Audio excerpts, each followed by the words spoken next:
beribadah pada minggu terakhir di tahun 2024.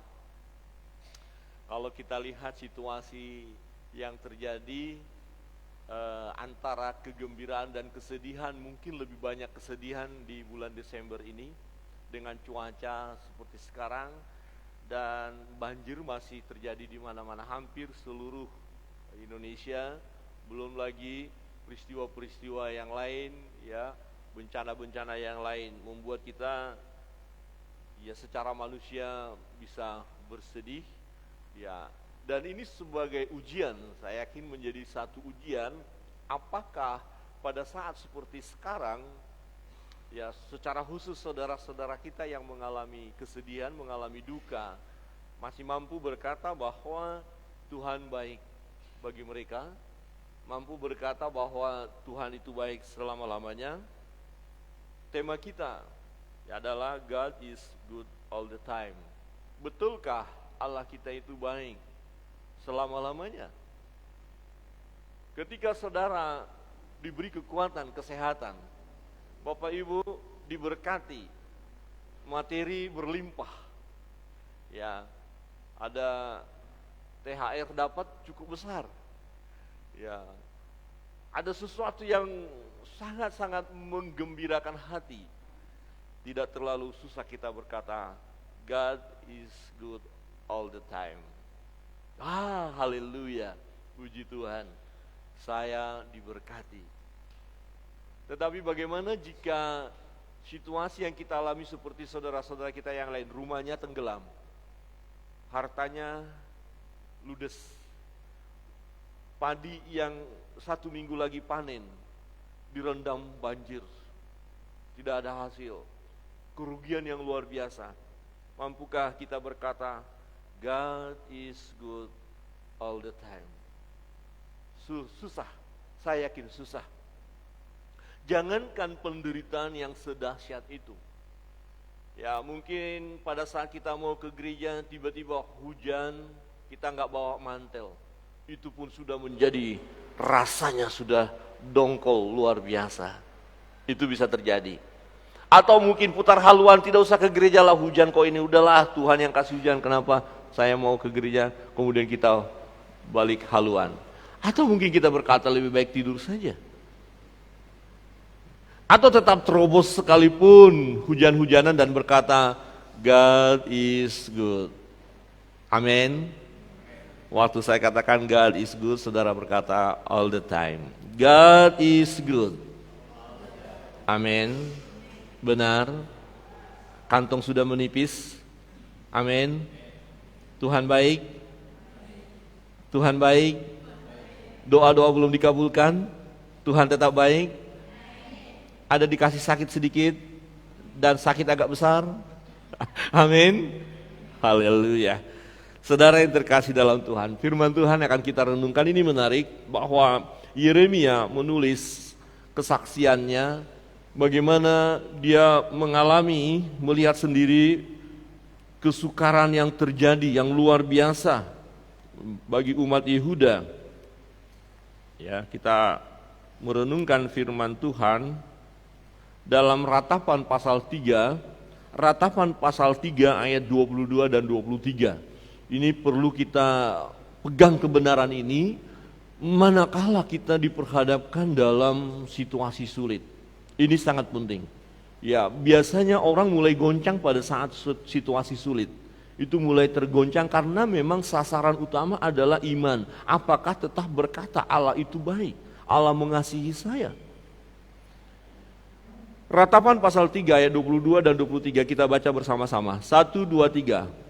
Tak berkesudahan kasih setia Tuhan, tak habis-habisnya rahmatnya, selalu baru tiap pagi, besar kesetiaanmu. Ini satu pernyataan seorang nabi. Ya, kitab Ratapan, arti Ratapan adalah meratap, menangis dengan sedih yang luar biasa. Ini Ratapan menangisi kota Yerusalem yang hancur, menangisi bangsa Yehuda, umat pilihan Allah, harus menjadi tawanan, ditawan oleh orang Babel, dan cara menawannya luar biasa. Ya, seperti dalam peperangan, yang kalah diikat kemudian dibawa, digiring ke Babel. Jadi latar belakang kitab Ratapan ini adalah, saudara yang terkasih dalam Tuhan, ya bisa dibantu LCD.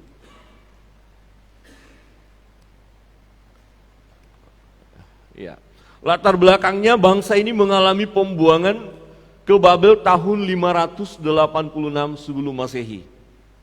Nah, 100 tahun sebelumnya Nabi Yesaya sudah berbicara kepada umat itu supaya umat itu bertobat karena umat itu berdosa. Nah, mengapa 100 tahun jarak masih Tuhan berikan kepada umat itu? Belum masuk dalam hukuman, karena ternyata umat itu mau dengar suara Tuhan. Waktu Nabi Yesaya berbicara, mereka mau bertobat, tetapi setelah mereka bertobat, kambuh lagi. Ya, tobat, kambuh. Tobat, kambuh. Ada istilah keren itu apa? Apa namanya, Bapak Ibu? Kristen apa? Tomat. Tobat, kambuh ya. Tomat katanya ya, begitu ya. Enggak ada di sini ya. Itu di luar sana ada istilah itu. Jadi mereka berdosa lagi. Nah, kemudian Nabi Yeremia diutus oleh Tuhan. Nah, berbicara supaya mereka kembali kepada jalan kebenaran. Tetapi mereka tidak mau bertobat. Kemudian Tuhan katakan bahwa mereka akan dihukum, akan dibuang ke Babel. Jadi jelas alasan mereka dibuang atau ditawan karena mereka tidak mau bertobat. Tidak mau bertobat. Nah, ratapan ini ditulis oleh Nabi Yeremia yang turut menyaksikan penderitaan yang hebat. Ini Nabi Yeremia dikenal dengan nabi yang menderita, nabi yang sangat sedih, nabi yang meratap. Kira-kira begini, dia mendapat suara Tuhan, Tuhan beritahu supaya umat itu bertobat. Kalau tidak bertobat, maka umat itu akan mengalami kehancuran. Kira-kira contohnya seperti ini. Saya sebagai hamba Allah. Nah, Bapak Ibu sebagai jemaat, Tuhan bicara kepada saya, beritahu kepada jemaat Sinam supaya dalam liburan ini jangan pergi ke Pulau Jawa. Karena kalau pergi ke Pulau Jawa, nanti di selat balik kapal yang mereka tumpangi akan tenggelam. Wah, jelas sekali Tuhan bicara. Ini contoh. Ya, terus saya bicara, jemaat, liburan ini jangan ke Jawa ya. Program saudara yang ke Jawa itu hentikan. Tolong hentikan. Terus saya bicara. Ternyata Pak April bilang jangan dengar Pak Gembala. Kita sudah programkan. Ini contoh Pak ya. Ya, contoh saja. Jangan dengar Pak Gembala. Saya tanggung jawab. Kita pergi ke sana.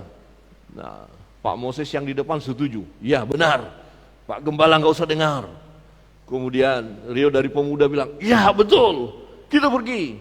Kemudian dari depan, iya betul. Kelompok ibu-ibu juga suaranya lebih ramai karena sudah beli ini, beli itu, sudah mau tamasya kan. Iya betul. Saya katakan jangan pergi. Jangan pergi. Tetapi akhirnya jemaat ini pergi. Satu kapal. Ya, setelah dari Jimbaran kurang lebih 4 jam sampai 5 jam sampai di Gilimanuk.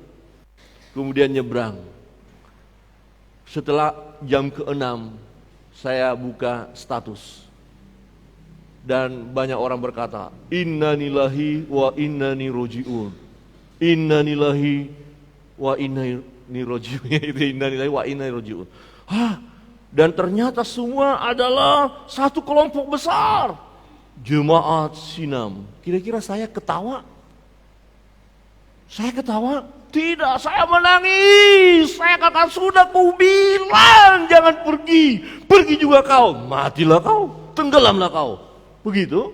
Tidak, saya menangis. Inilah ratapan. Jadi sudah ku katakan bertobat. Sudah saya katakan kembali kepada jalan kebenaran. Sudah saya katakan hentikan kejahatan itu. Tapi mereka tidak mau dengar suara Tuhan. Akhirnya pasukan Babel datang menangkap, bahkan Raja Zedekia ditangkap, matanya dicungkil. Dia dirantai, dibawa ke Babel. Dan selama 70 tahun mereka ada dalam pembuangan. Inilah kisah ratapan. Sang nabi meratap, dia ikut bawa ke pembuangan. Tetapi Raja Babel berkata, silakan pilih mau di sini atau mau pulang. Dia tidak disakiti, dia tidak dilukai, dia tidak dianiaya. Dan akhirnya Yeremia kembali ke Yerusalem. Ratapan bukan sesuatu suasana yang baik. Perhatikan di ayat 1 berkata begini. Akulah orang yang melihat sengsara disebabkan cambuk murkanya. Cambuk murka Allah. Ketika murka Allah ada, jangan katakan Allah jahat. Jangan katakan Allah ini tidak baik. Allah itu baik. Tetapi mengapa ada murkanya?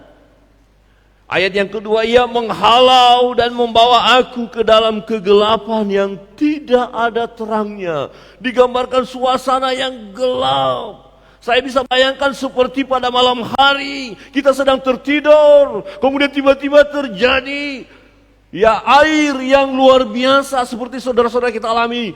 Bendungannya jebol, airnya meluap, kemudian terendam, listrik dimatikan pada malam hari. Kita mau teriak kemana? Sepertinya suasana gelap.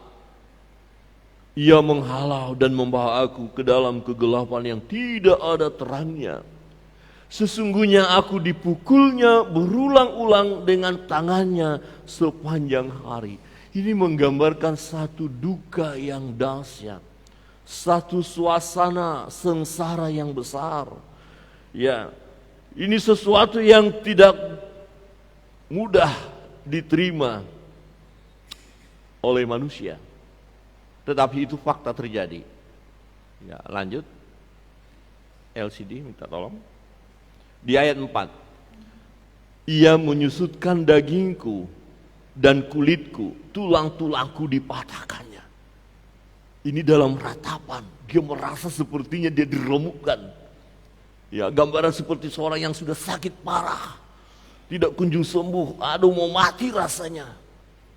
Ia mendirikan tembok sekelilingku, mengelilingi aku dengan kesedihan dan kesusahan. Lihat di kiri menangis, lihat ke depan menangis, ke kanan menangis, belakang menangis, semua menangis, meratap. Sedih. Ia menempatkan aku di dalam gelap seperti orang yang sudah lama mati. Ya, sepertinya saya ini sudah mati. Di ayat yang ke-7. Lanjut. Ia menutup segala jalan keluar bagiku. Ia mengikat aku dengan rantai yang berat. Gak ada jalan keluar. Gak ada jalan keluar. Ini bagaimana? Pernahkah saudara mengalami situasi seperti itu? Seperti nggak ada jalan keluar, rasanya mau mati saja. Untuk apa hidup seperti ini? Walaupun aku memanggil-manggil dan berteriak minta tolong, tak didengarnya doaku. Yesaya berkata, bukannya telinga Tuhan kurang tajam mendengar permohonan kita, bukan tangannya kurang panjang untuk menolong, mengangkat kita. Tapi ada dosa yang menghalangi. Itulah latar belakang bangsa Yehuda. Dan Yeremia berkata, aku memanggil-manggil, berteriak minta tolong, tak didengarnya doaku. Suatu ketika Yeremia berdoa supaya mereka jangan dibuang ke Babel. Tapi Tuhan berkata tidak usah berdoa lagi seperti itu. Karena memang umat itu tidak mau mendengar suara Tuhan. Cukup, jangan minta untuk menyelamatkan orang-orang itu. Bukan karena Tuhan tidak baik, karena umat yang dikasihi itu tidak mau mendengar suara Tuhan, tidak mau bertobat. Dan Yeremia berkata, walaupun aku memanggil-manggil dan berteriak minta tolong, tak didengarnya doaku. Ia merintangi jalanku dengan batu pahat dan menjadikannya tidak terlalui. Rasanya sulit sekali menjalani jalan hidup yang seperti ini, kira-kira begitu. Berjalan pada jalan yang curam, penuh dengan kerikil-kerikil tajam, onak duri, badai. Dia 10 berkata, ya, laksana beruang yang menghadang aku, laksana singa dalam tempat persembunyiannya, siap menghadapi kematian. Ia membelokkan jalan-jalanku, merobek-robek aku dan membuat aku tertegun. Ia membidikkan panahnya, menjadikan aku sasaran anak panah. Memang Tuhan yang mengizinkan itu mereka alami. Tuhan yang dengan murkanya mendisiplin umat itu. Jadi kesengsaraan itu, kesusahan itu, duka itu memang Tuhan izinkan terjadi. Wujud disiplin bagi mereka. Di ayat 13. Ia menyusupkan ke dalam hatiku segala anak panah dari tabungnya. Ayat 14. Aku menjadi tertawan bagi segenap bangsaku, menjadi lagu ejekan mereka sepanjang hari. Ia mengenyangkan aku dengan kepahitan, memberi aku minum ipuh seperti dia minum racun. Ya. Ayat 16. Ia meremukkan gigi-gigiku dengan memberi aku makan kerikil. Ini situasi yang tidak nyaman. Bagaimana kita makan batu kerikil, hancur gigi kita. Ya. Ia menekan aku ke dalam debu. Engkau menceraikan nyawaku dari kesejahteraan. Aku lupa akan kebahagiaan. Lupa akan kebahagiaan. Artinya tidak ada kebahagiaan sama sekali. Sangkaku hilang lenyaplah kemasyuranku dan harapanku kepada Tuhan. Dalam kondisi seperti itu, kesusahan yang luar biasa, dia berkata, sudah nggak ada harapan lagi, nggak bisa berharap lagi kepada Tuhan. Ingatlah akan sengsaraku dan pengembaraanku, akan ipuh dan racun itu. Jiwaku selalu teringat akan hal itu dan tertekan dalam diriku. Yeremia menyampaikan ratapannya, sedang berkata, aku tertekan, jiwaku tertekan. Saudara, ketika menghadapi masalah pergumulan yang luar biasa, tentu saudara pun mengalami jiwa yang tertekan. Pernah kita alami mestinya. Ya. Coba lihat wajah kiri kanan, jangan-jangan wajah tertekan sekarang. Hujan, kasih senyum dong. Aduh Pak Pendeta baru cerita tentang jiwa yang tertekan. Saya minggu-minggu ini tertekan banget. Terus Pak Pendeta bilang saya senyum. Yang benar aja. Orang yang tertekan jiwanya bisa tersenyum. Haleluya. Amin. Kok senyum? Iya, jiwaku lagi tertekan. Hah? Hebat. Biasanya jiwa tertekan itu murung, cemberut, tersinggung gampang dia, jiwanya tertekan, tidak ada kebahagiaan. Aduh, rasanya mau mati, jalannya nggak bisa tegap. Jalan, aduh, loyo. Jiwa tertekan. Ayo kita makan. Jadi tanda-tanda kalau sudah seseorang tidak mau makan lagi, kemungkinan besar jiwanya lagi tertekan. Terus Pak Pendeta kalau makan banyak bagaimana? Jiwanya sangat tertekan gitu ya. Saudara yang terkasih dalam Tuhan, sang penulis ratapan ini, sang nabi berkata, jiwaku selalu teringat akan hal itu dan tertekan dalam diriku. Kalau saudara terus ingat masalah-masalah yang menimpa hidup saudara, saudara hanya ingat kepada problem yang luar biasa, kesusahan yang luar biasa. Kalau saudara terus ingat hal itu, maka saudara akan tertekan. Saudara akan merasa tersiksa hidup ini. Saudara tidak akan ada gairah hidup. Dan ketika kita hanya fokus kepada persoalan hidup, kesusahan-kesusahan yang kita alami, maka kita tidak akan mampu melihat bahwa Tuhan baik. Saudara tidak akan berkata haleluya Tuhan baik, kalau kita hanya fokus kepada kesengsaraan kita, kepada kelemahan kita, kepada pergumulan kita. Jiwaku selalu teringat akan hal itu dan tertekan dalam diriku. Ini satu pengakuan dari sang nabi. Ketika dia mengingat itu semua, dia mengalami tekanan yang luar biasa. Tetapi menarik, dalam situasi duka, susah, sengsara, kita sudah lihat bagaimana dia menggambarkan isi hatinya, perasaannya, kondisi yang dialaminya dan dialami oleh umat itu. Tetapi ayat 21 menarik. Kita baca bersama-sama ayat 21. 1, 2, 3. Tetapi hal-hal inilah yang kuperhatikan. Oleh sebab itu aku akan berharap. Tadi dia bilang hampir tidak ada lagi pengharapan kepada Tuhan. Aku sudah berdoa, panggil-panggil Tuhan, gak dijawab. Gak ada perubahan. Kok begini saja? Kok sulit terus? Kok menderita terus hidup ini? Sepertinya Tuhan tidak dengar doa saya. Hampir tidak ada pengharapan. Kalau dia melihat persoalannya, dia berkata gak ada pengharapan lagi kepada Tuhan. Tetapi lihat pengalaman sang nabi. Tetapi hal-hal inilah yang kuperhatikan.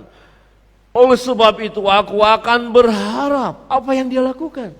Apa yang menjadi perhatian kita mengenai kebaikan Allah sementara kita sedang mengalami kesusahan yang tidak baik secara manusia. Kita berkata tidak baik-baik keadaan saya.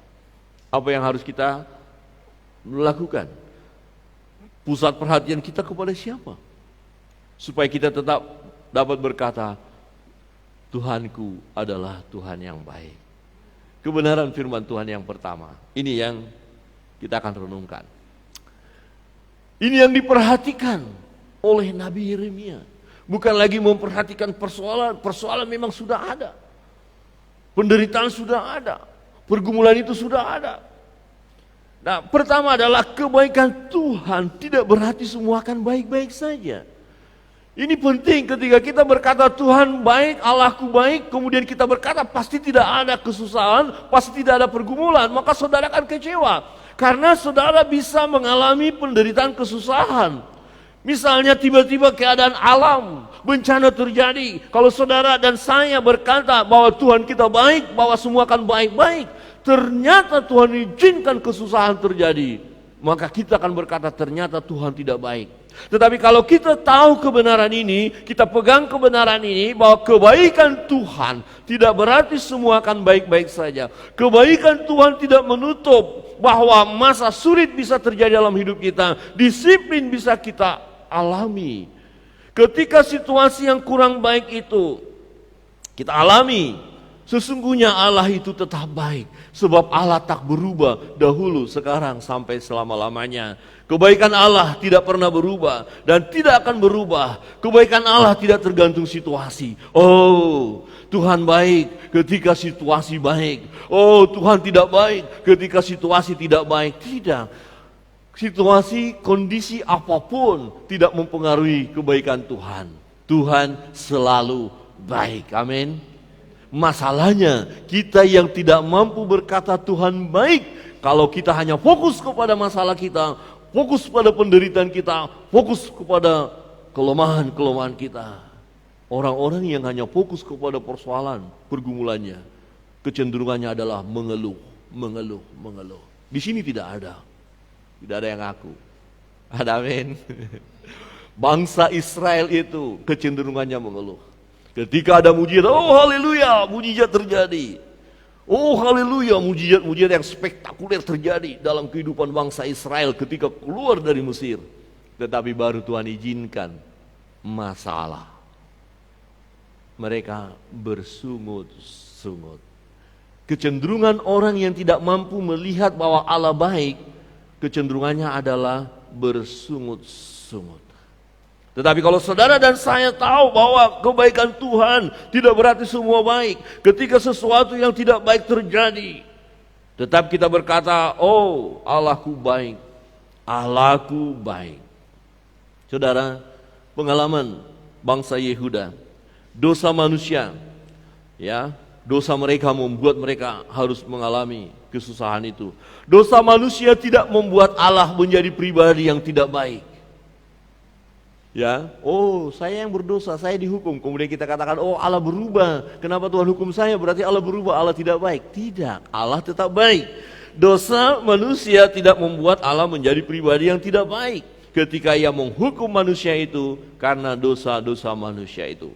Justru Allah memberi hukuman bukan karena Allah tidak baik, melainkan karena kebaikannya, supaya manusia itu bertobat, supaya manusia itu kembali pada jalan kebenaran, supaya manusia itu berjalan dalam pimpinan Allah, dalam rancangan Allah. Sebab rancangan Allah bagi manusia adalah rancangan damai sejahtera, bukan rancangan kecelakaan. Amin. Amin. Ada seorang orang tua yang sangat memanjakan anak, tidak mendisiplin anak, kasihnya kepada anaknya luar biasa, tetapi kasih yang seperti itu ternyata mencelakai. Anaknya sudah lakukan hal-hal yang tidak baik, didiamkan saja. Oh, enggak boleh dilarang, oh enggak boleh didisiplin. Akhirnya anak itu celaka. Firman Tuhan katakan bahwa anak yang dikasihi pasti diberi ganjaran, dihajar, dicambuk. Ini sebenarnya cambukan bagi bangsa Yehuda, bagi umat pilihan Allah. Bangsa Yehuda berdosa dan tidak mau bertobat, maka Allah menghukum mereka. Saudara yang terkasih dalam Tuhan, ini contoh bagi bangsa Yehuda karena dosa. Tetapi kesengsaraan, kesusahan tidak hanya oleh karena dosa. Oh, kita berkata, Tuhan, aku sudah berjalan dalam kebenaran. Tetapi kenapa terjadi kesusahan? Kenapa terjadi penderitaan? Jadi tidak hanya karena dosa, tetapi juga karena ujian iman. Seperti apa yang dialami oleh Bapak Ayub. Dia tidak melakukan hal yang mendukakan hati Allah. Dia tidak melakukan dosa, kejahatan. Tetapi Tuhan izinkan dia harus mengalami penderitaan yang luar biasa. Karena pekerjaan iblis mau menjatuhkan orang-orang percaya. Kalau saudara sudah setia kepada Tuhan, saudara berbakti kepada Allah, rajin melayani Tuhan, beribadah, ya hidup bergaul karib dengan Tuhan. Tetapi kenapa kok ekonomi saya begini-begini saja? Kenapa tidak ada karir yang naik? Kenapa doa-doa saya belum terkabulkan? Bukan karena dosa saudara, tetapi ujian iman. Apakah tetap berkata Tuhan baik? Apakah tetap mempertahankan iman? Apakah tetap setia kepada Allah? Saudara yang terkasih dalam Tuhan, jadi bisa masa sukar, masa sulit atau sesuatu yang tidak baik bisa kita alami, berarti Tuhan tetap baik. Bisa karena dosa, bisa karena ujian iman. Nah, dalam kesemuanya itu Tuhan tak berubah. Dia baik dalam hidup kita. Amin. Jadi suatu waktu, hari ini kan semua baik-baik saja, semua diberkati, amin. Ekonomi bagus, semakin naik. Tapi kalau nanti Tuhan izinkan terjadi hal yang pahitlah dalam hidup kita, kita sudah mempersiapkan diri. Kalau itu Tuhan izinkan, kalau terjadi dalam hidup kita, kita tetap berkata, Tuhan baik, Tuhan baik. Doa-doa belum dikabulkan selama 1 tahun ini, tetap Tuhan baik. Yang saya impikan, yang saya ingin capai, ternyata belum tercapai tahun ini. Tuhan baik. Amin. Kebenaran yang kedua. Ya, yang kedua, Tuhan akan memulihkan keadaan tepat pada waktunya. Akan terjadi pemulihan, percayalah. Ya. Jika kita mengalami kesusahan atau penderitaan oleh karena dosa-dosa kita, maka respon kita adalah segera bertobat. Dan jika kita sudah bertobat, maka Allah akan memulihkan kita. Umat Yehuda setelah masuk dalam pembuangan, setelah 70 tahun, mereka kembali ke Yerusalem. Mereka kembali membangun bait Allah. Mereka kembali berseru kepada Tuhan. Mereka bertobat. Mereka dipulihkan. Waktu pemulihan terjadi. Tuhan sudah siapkan. Dan yang dinantikan oleh Tuhan adalah mereka kembali kepada Tuhan. Mereka berseru kepada Tuhan. Nah, jika bukan karena dosa, melainkan sebagai ujian iman, maka kita pun tetap mempertahankan iman kita hingga waktu pemulihan datang dari Tuhan. Jangan karena doa kita belum dikabulkan sekarang. Sudah 2 tahun, 3 tahun berdoa untuk doa yang sama tapi belum Tuhan kabulkan. Jangan sampai karena itu kita berkata, ah Tuhan berhenti saja menjadi orang percaya, berhenti aja jadi orang Kristen. Lebih baik saya ikut yang lain. Jangan, tetap pertahankan iman. Amin. Sama seperti yang dialami oleh Ayub. Dia mengalami penderitaan yang luar biasa. Dan orang-orang berkata, hei kamu berdosa, kamu berdosa. Saking penasehat-penasehatnya menasihati supaya bertobat, padahal bukan karena dosanya. Pak Ayub bilang, penasehat, sialan kalian. Dan yang ironisnya, orang yang paling dekat dengan dia, istrinya yang mestinya menguatkan imannya, dan berkata, Pak Ayub, kutukilah Tuhanmu, matilah kau. Karena keadaannya gak ada harapan. Siapa mau dengan laki-laki yang seperti itu? Ibu-ibu, kira-kira ibu-ibu, ibu-ibu, halo, ada ibu-ibu kan? Tiba-tiba suami tak berdaya, gak bisa kerja, kemudian seperti Ayub loh ya, boroan bau, masih mau tidur dekat-dekat dia, bau sekali. Ada banyak ibu-ibu tinggalkan suaminya karena suaminya tak berdaya. Itu ibu-ibu yang tidak baik. Tidak ada di sini ya. Di sini semuanya ibu-ibunya baik. Ada amin. Istri-istri di sini semua baik. Apapun yang terjadi kepada suami, suami tetap suami, harus didampingi. Sebaliknya, suami-suami juga demikian. Ada amin. Apapun keadaan istri, sakit apapun, lemah sebagaimanapun, harus tetap didampingi. Ada amin. Suami-suami amin. Pemuda-pemudi belajar dari Bapak Ibu yang sangat baik hati ini. Saudara yang terkasih dalam Tuhan, apa yang dialami oleh Ayub?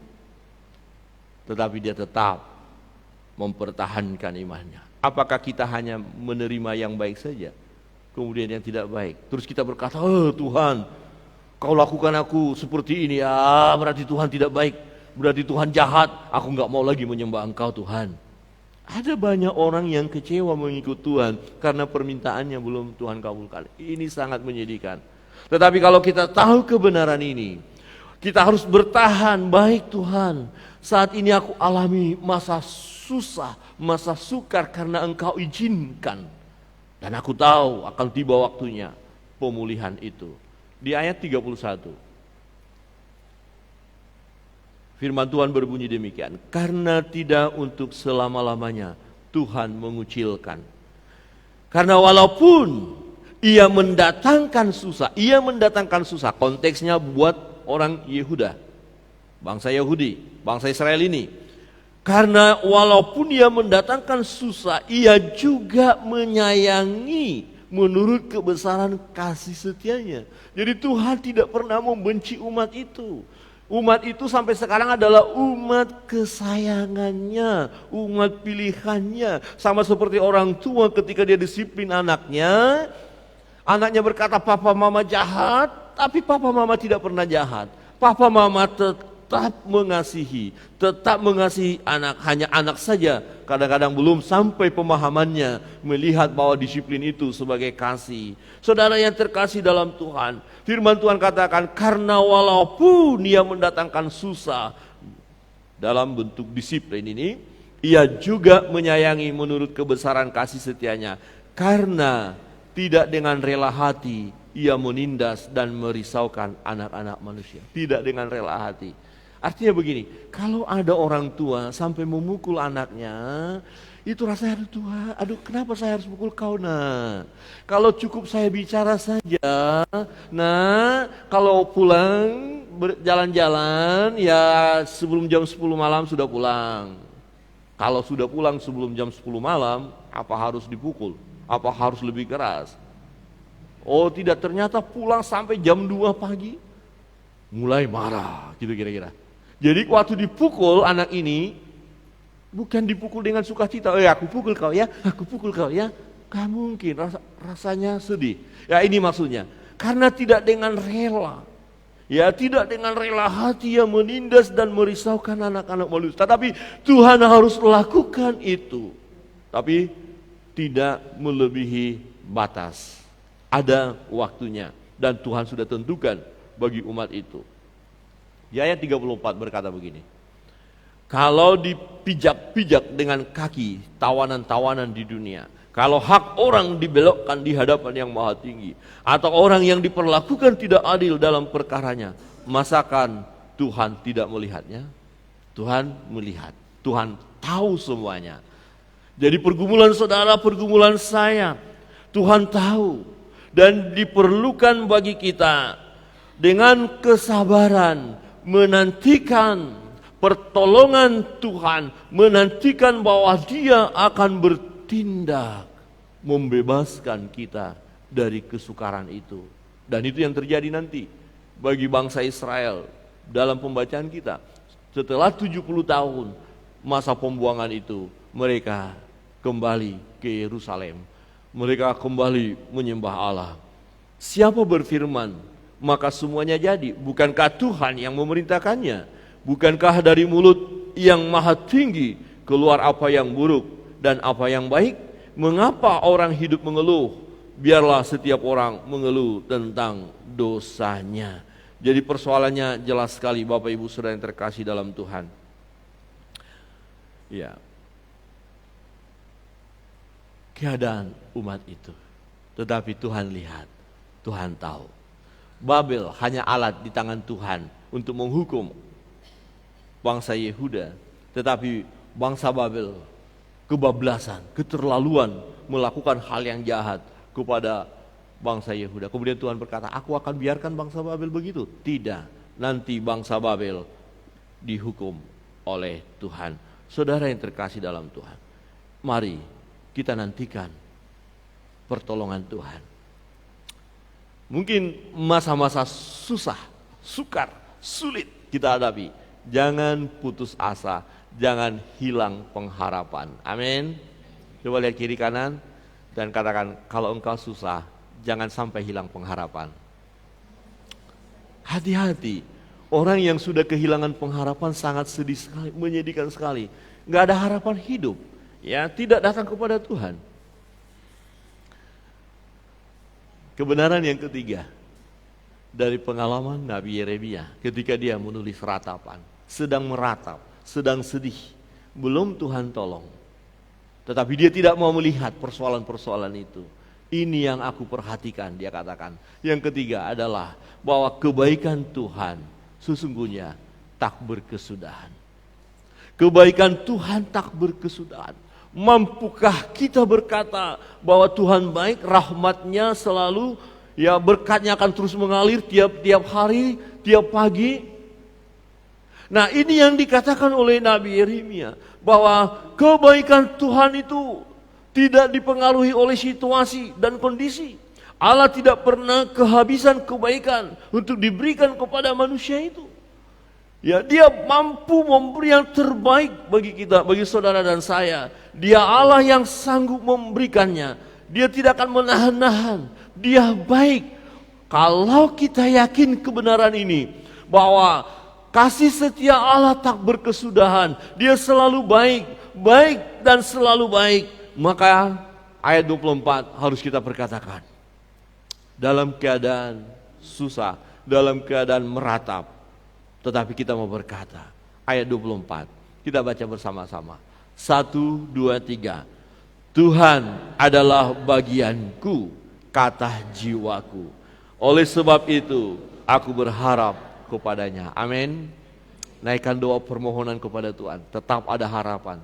Berharap kepada Yesus tidak akan mengecewakan. Tetapi kalau belum ditolong, kalau belum ada jalan keluar, kalau toh masih susah, masih harus bergumul, jangan lihat pergumulan itu. Alami saja pergumulan itu, tapi lihat, aku tahu engkau baik. Tuhan bagianku, Tuhan bagianku. Di ayat 25, 1, 2, 3. Tuhan adalah baik bagi orang yang berharap kepadanya, bagi jiwa yang mencari Dia. Ini yang harus kita lakukan. Hai jiwaku, mengapa engkau tertekan di dalam diriku? Berharaplah kepada Tuhan, sebab Dia penolongku, kata sang pemazmur. Ketika pemazmur mengalami hati yang gundah gulana, sedih, susah, seperti berjalan dalam lembah kekelaman, dia dengan jujur berkata, jiwaku tertekan, aku sedang tertekan. Tetapi dia berkata kepada dirinya sendiri, "Hai jiwaku, mengapa engkau tertekan di dalam diriku? Berharaplah kepada Tuhan." Ketika persoalan yang saudara hadapi mau membuat saudara kehilangan pengharapan, katakan di dalam diri kita, "Tuhan adalah baik bagiku. Aku akan tetap berharap kepada Tuhan. Aku akan mencari Dia. Aku akan mengutamakan Dia. Dan aku percaya firman Tuhan. Cari dahulu kerajaan Allah dan kebenarannya, maka semuanya akan ditambahkan kepadamu." Tetapi Tuhan, aku sudah serius kepada Engkau. Kok belum Tuhan tolong? Ayat 26, kita baca bersama-sama. 1, 2, 3. Adalah baik menanti dengan diam pertolongan Tuhan. Jadi sebelum turun pertolongan Tuhan, dikatakan adalah baik diam. Tunggu. Sudah 2 bulan belum Tuhan tolong. Tunggu. Sudah 1 tahun belum Tuhan tolong. Tunggu. Sudah 2 tahun aku nantikan belum datang juga pertolongan Tuhan. Tunggu. Dengan tenang dan berharap kepada Dia. Ada amin? Coba lihat kiri kanan dan tanya, Anda bergumul, belum Tuhan tolong, dan kemudian sama-sama berkata, tunggu. Tunggu Bapak Ibu, tunggu ya. Ada amin? Aduh susah Pak Pendeta. Ya saya gak bisa bilang apa-apa. Tuhan bilang tunggu. Aduh tapi begini, ya tunggu. Saudara tahu arti menunggu? Duduk dengan diam. Sama seperti ya kita sedang mau bepergian, kendaraan belum datang, tunggu. Yang gak sabar dia jalan sendiri, tapi nanti di tengah jalan kecapean. Kalau kita tunggu, ada orang yang gak sabar, kita pergi jalan kaki, dia udah capek. Yang tunggu tetap duduk, menunggu dengan diam. Ketika kendaraan datang dia naik. Saudara lewat, halo, yang jalan udah capek, tinggalan. Capek, jadi waktu dia gak sabar menunggu, dia jalan sendiri, itu melelahkan diri sendiri. Kalau saudara tidak mau menunggu pertolongan Tuhan, saudara sedang melelahkan diri sendiri. Setuju? Tetapi kalau kita sabar, memang menunggu suatu pekerjaan yang sangat tidak mudah. Tetapi menunggu dalam hadirat Allah, sesungguhnya sesuatu hal yang akan nikmat. Tuhan, tolong. Nyaris ini tak percaya kepadamu Tuhan, tapi aku masih tetap berharap karena aku tahu Engkau baik. Engkau baik, tak berkesudahan kasih setiamu Tuhan, tak berkesudahan, kebaikan Tuhan tak berkesudahan. Dia beri yang terbaik bagiku. Dan yang terpenting adalah kita sabar menunggu. Kita baca bersama-sama Efesus pasal 3 ayat 20. 1, 2, 3. Bagi Dialah yang dapat melakukan jauh lebih banyak daripada yang kita doakan atau pikirkan, seperti yang ternyata dari kuasa yang bekerja di dalam kita. Saudara kita bangkit.